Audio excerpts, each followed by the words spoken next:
읽겠습니다. 하나님 말씀은 에베소서 4장 22절부터 24절까지 말씀입니다. 에베소서 4장 22절부터 24절까지의 말씀입니다. 오늘 한 장에 빡딱 되어 있습니다. 자, 우리 함께 읽어보겠습니다. 시작! 너희는 유혹의 욕심을 따라 썩어져가는 구습을 옛 사람을 벗어버리고 오직 너희의 심령이 새롭게 되어 하나님을 따라 의와 진리의 거룩함으로 지으심을 받은 새 사람을 입으라. 아멘. 자, 오늘 말씀의 제목은 Before and After입니다. 우리가 이 문구는 주로 어디서 볼 수 있죠? 그렇지. 성형외과. 제일 많이 볼 수 있는 데가 성형외과. 또 헬스장. 또 뭐 필라테스 요즘 이런 거 있죠. 자, 그런데 이 Before and After를 볼 때 사람들이 여기를 찾게 돼. 이 광고를 보고 찾으려면 어떻게 되느냐? 비포랑 애프터가 완전히 달라야 돼요. 그래야 찾잖아요. 예를 들어 성형외과에 갔는데 비포랑 애프터가 별반 다를 게 없어. 아니 애프터가 더 이상해. 찾아갈까요? 안 찾아갈까요? 아니 효과가 완전 떨어지는 거죠. 뭐 헬스장 모델 저 같은 사람을 썼어요. 비포, 애프터 똑같아요. 그 헬스장을 안 찾게 될 겁니다. 어떤 것을 기점으로 중심으로 해서 비포와 애프터가 확실하게 딱 나눠져서 구별이 되면 사람들 거기에 이 헬스장 진짜 잘하는구나. 야, 이 성형외과 진짜 잘하는구나. 딱 이거를 느낄 수가 있는 것이죠. 우리가 신앙을 가지며 살아갈 때 또 우리 삶도 사실 비포 앤 애프터가 나눠지게 되어져 있습니다. 어떤 비포 앤 애프터가 나눠져 있느냐? 예수 그리스도를 믿는 믿음으로 인해서 우리는 비포 앤 애프터가 나눠집니다. 이처럼 우리들의 신앙에서도 삶에서도 비포가 있고 애프터가 있다라고 하는 것입니다. 그렇다면 그 비포와 애프터에는 기준이 있어야 되는데요. 우리들의 삶의 그런 신앙의 기준은 바로 하나님의 은혜의 선물, 구원을 받는 것이 기준이 되는 것인 줄로 믿습니다. 지난주에 우리가 말씀을 나눴죠. 하나님께서는 그 은혜의 선물로 우리에게 구원이라는 선물을 주셨다고. 그 구원이라는 선물을 받음으로 인해서 그때부터 삶이 비포와 애프터가 나눠지게 됩니다. 우리는 이를 기준으로 새롭게 되어져야 됩니다. 오늘 읽으신 말씀 중에 23절을 보면 오직 너희의 심령이 새롭게 돼요. 우리의 심령이, 우리의 영이, 우리들의 삶이 새롭게 되어져야 된다라고 하는 것입니다. 언제부터? 예수님을 믿는 그 순간부터. 구원받은 그 순간부터. 내가 예수님을 만나는 그 순간부터 우리의 삶은 비포에서 애프터로 변화되게 되어져야 된다라고 하는 것입니다. 왜 그렇게 되어야 되느냐? 예수님을 만나는 그 순간부터는 우리는 더 이상 죄인이 아니라 의인이에요. 우리는 더 이상 죄인이 아니라 하나님의 자녀가 되는 권세를 주셨어요. 우리는 지난주에도 나눈 말씀에서 보면 외인이 아니라 하나님 안에 있는 사람이 되기 때문입니다. 그렇기 때문에 구원받은 자들은 분명히 새 사람이 되어져야 될 줄로 믿습니다. 우리가 구원받았다는 증거를 확실히 보일 수 있는 가장 좋은 방법은 뭐냐? 우리가 새 사람을 잊는 거예요. 이 전에 나와 이 후에 내가 확연히 달라지면 사람들이 왜 그러지? 예수님 믿고 저렇게 됐대. 예수님 만나고 저렇게 됐대. 기도 열심히 하고 이번에 변화받아서 저렇게 됐대. 그 기점을 알 수가 있다라고 하는 것이죠. 간절히 말하기에는 우리 모두가 예수님을 믿고 구원받은 자들인 줄로 믿습니다. 그렇다면 우리들이 분명히 삶이 애프터가 나타나야 돼요. 그런데 사실 우리의 삶이 보면 그렇게 변화됐다가도 다시 돌아가고 이런 모습이 많이 있죠. 그렇다고 우리는 실망하지 마시기 바랍니다. 우리는 계속해서 예수님을 만나는 그 순간부터, 예수님과 함께하는 그 순간부터 더 실망하지 말고 더 애프터의 새로운 모습을 보이며 나아가야 된다고 하는 것입니다. 자, 그렇다면 예수님을 믿기 전에, 하나님의 자녀로서 살아가기 전에 비포의 우리들의 삶은 어떠한 삶이었을까? 바로 22절의 말씀이 그것에 대해서 이야기하고 있습니다. 너희는 유혹의 욕심을 따라 썩어져가는 구습을 따르는 옛사람을 벗어버리고 라고 말하고 있습니다. 무엇을 따라 살아가느냐? 유혹의 욕심을 따라서 살아갔다라고 하는 것입니다. 유혹의 욕심. 욕심을 가지고 살아갔다는 것이에요. 이것은 무엇이냐? 내 정욕대로 살아가는 것입니다. 내가 하고 싶은 대로 하면서 사는 거예요. 내 만족을 위해서 사는 게 이 욕심을 가지고 사는 사람들입니다. 내가 만족하면 다 되는 거예요. 내가 좋으면 다 되는 거예요. 남이 어떻건, 남들이 어떻게 됐건, 남들이 어떻게 생각하건 그건 중요치 않아요. 내가 만족하면 되기 때문에 내 마음대로 살아가는 게 이 유혹의 욕심을 가지고 사는 사람들입니다. 그럼 죄에 사로잡혀서 살 수밖에 없어요. 왜냐? 나만 만족하면 되기 때문에. 나만 만족하면 하나님의 뜻이건 뭐건 그건 상관이 없어요. 누가 어떻건, 누가 뭐라고 하건 상관이 없어요. 그냥 내 마음대로 살아가는 것이에요. 이러한 삶이 유혹에 욕심을 따라가는 삶이고 이것이 우리들이 변화되기 전에 이전의 삶이라는 것이에요. 그렇죠. 세상에서도 사실 이야기합니다. 네가 만족하면 돼. 너의 만족을 추구해. 좋은 말이긴 해요. 좋은 말이고 사실 맞잖아요. 우리는 사실 내가 만족하려고 사는 모습들이 많이 있잖아요. 내가 맛있으려고 먹고 내가 편하려고 쉬고 물론 인간의 가장 기본적인 욕구이기도 하지만 내가 중심이 될 때가 많이 있습니다. 그런데 비포의 삶은 그것이 과해지고 그것이 중심이 되는 거예요. 그래서 다른 것들은 신경 쓰지 않고 내가 중심이, 내 욕심이 중심이 되는 사람이 이 유혹의 욕심을 따라 살아가는 사람입니다. 또한 비포의 삶은 어떠한 삶이냐? 썩어져가는 구습을 따라 살아가는 사람들이라는 것입니다. 썩어져가는 구습이 뭐냐? 이 세상을 이야기하는 거죠. 이 세상은 영원한 것이 아닙니다. 그런데 이 세상의 것들이 영원한 가치인 것처럼 그것을 따라 살아가는 것입니다. 그런데 이 세상의 가치관이 위험하고 무서운 것이 뭐냐? 이 세상의 가치관은 공중권세 잡은 자의 악한 자의 영향력 아래에 있다라고 하는 것이에요. 이 세상의 가치관이 너무 좋고 너무 아름답고 그러면 모르겠어요. 근데 그것이 아니라 세상의 가치관은 썩어져가고 정말 악한 그런 가치관들이 너무나 많다라는 것을 우리는 깨달아 알고 볼 수가 있습니다. 그렇죠. 사람들의 가치관은 그거죠. 성공해라. 다른 사람을 짓밟아서라도. 이게 세상의 가치관 아닌가요? 그 경쟁 심리. 물론 선의의 경쟁은 있으면 좋습니다.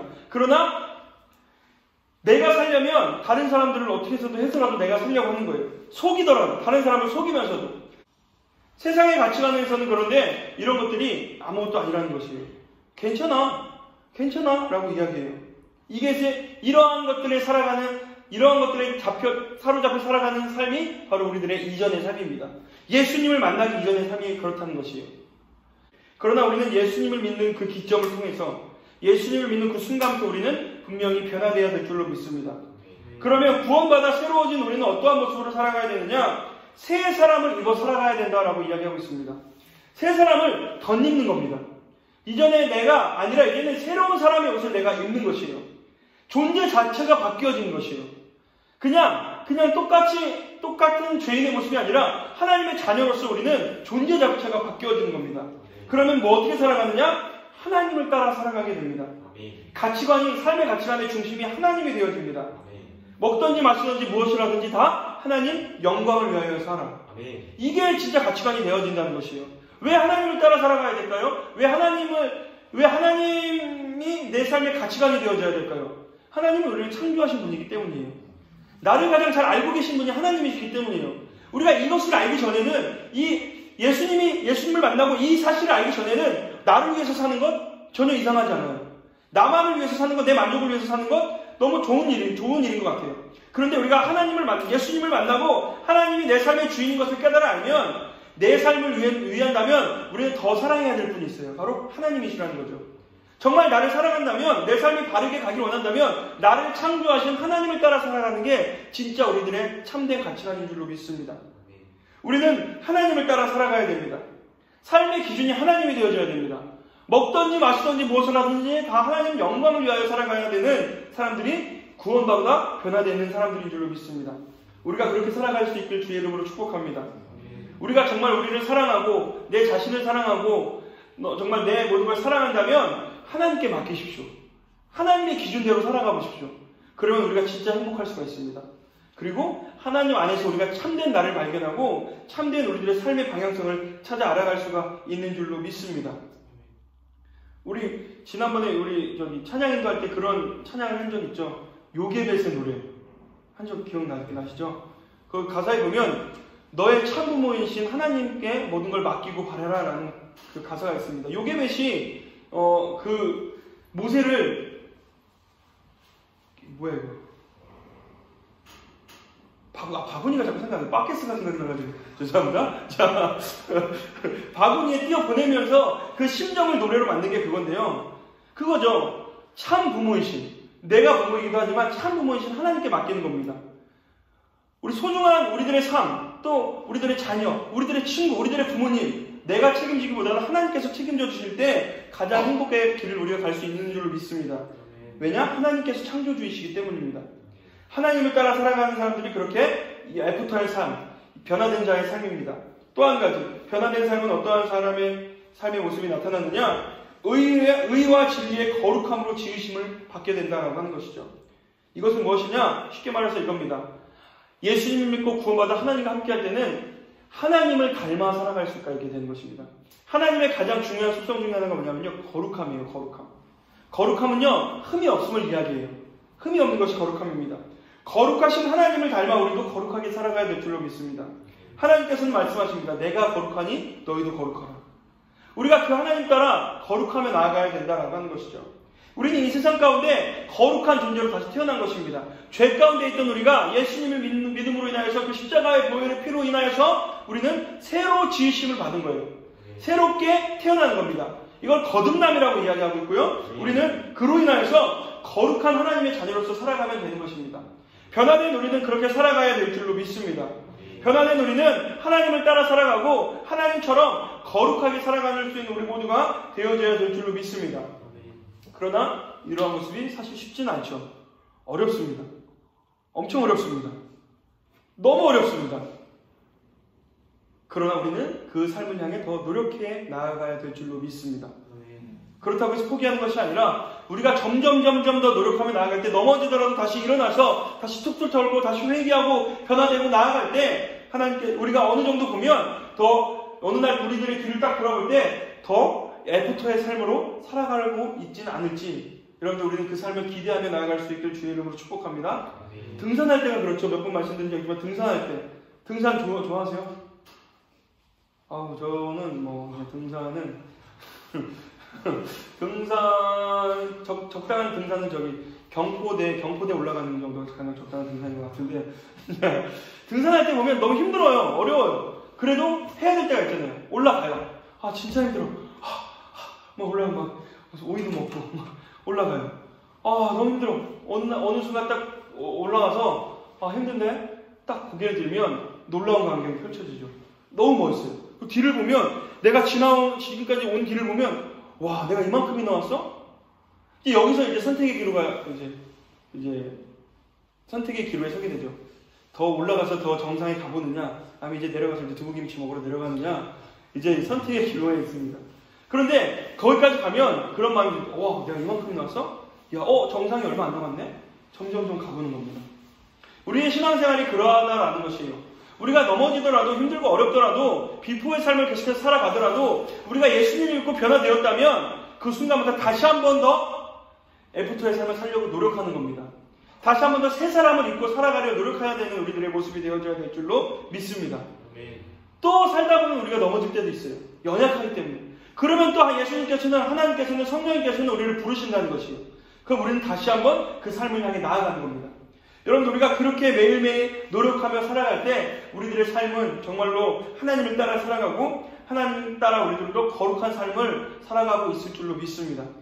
여러분들, 이것이 신앙인 줄로 믿습니다. 신앙은요, 노력해야 됩니다. 가만히 있으면 안 돼요. 내가 그냥 한순간 열심히 뜨겁게 기도했다고 은혜 받았다고 해서 거기서 끝이 아니에요. 그때부터 시작이 되는 거예요. 그때부터 삶의 신앙의 치열한 싸움이 시작되는 거예요. 사실 예수님 믿고 변화되면 너무 행복할 것 같은데 너무 행복한데 사실 더 힘들어요. 왜냐하면 지금까지 아무렇지도 않았던 게 이전에 비포의 삶이 이제는 고민이 되는 거예요. 이전에는 아무것도 아니었어요. 이전에는 그냥 내가 욕 한마디 하고 거짓말 한번 하는 거 이게 뭐 어때서? 다들 그렇게 하는데? 근데 지금부터는 이게 싸움이 되는 거예요. 이러면 안 되겠는데? 그럼 그걸 이제 내려놔 버리는 거죠. 내려놔 보는 거예요. 왜냐? 하나님의 뜻이 그러하다면, 하나님의 말씀이 그러하다면, 하나님의 거룩하심을 담는 것이 그러한 삶이라면 우리가 그 애프터의 삶을 위해서 그렇게 노력해보는 것입니다. 그게 신앙인 줄로 믿습니다. 여러분들, 우리가 그렇게 노력하여서 점점 더 그러한 신앙의 애프터의 모습을 살아갈 수 있는 우리 모두가 될 수 있기를 주님의 이름으로 간절히 바라고 축복합니다. 그래서 우리들의 모습이 어느 때까지? 그리스도의 장성한 분량에 이를 때까지. 이 말을 쉽게 얘기하면 이겁니다. 예수님을 닮을 때까지. 나의 모습에서 예수님의 모습이 보일 때까지. 물론 내가 보면 잘 안 보일 수가 있어요. 다른 이들이 볼 때, 하나님께서 보실 때 예수님의 모습이 점점 더 보일 때까지 우리는 그 삶을 향해 나아갈 수 있는, 함께 노력할 수 있는, 손잡고 함께 갈 수 있는, 잘 했죠? 네, 손잡기 함께 갈 수 있는 우리 모두가 될 수 있기를 주님의 이름으로 간절히 바라고 축복합니다.